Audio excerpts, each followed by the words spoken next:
Welcome back to another technical video. Today I'll be going through your question, answering it, and hopefully you find that solution that you need. Guys, remember to stay just a little bit crazy like me, and hopefully you get to that resolution. Now, let's continue on.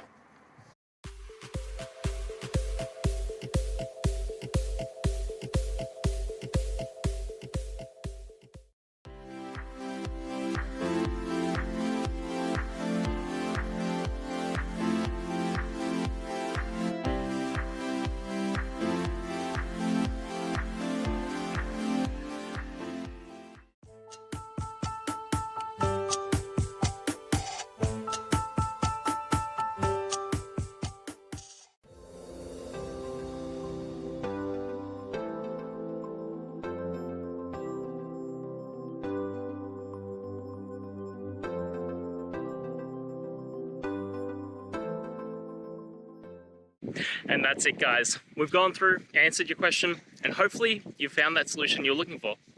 Guys, if you did, please hit subscribe. I'd really appreciate it. And until next time, you need technical help, I'll see ya.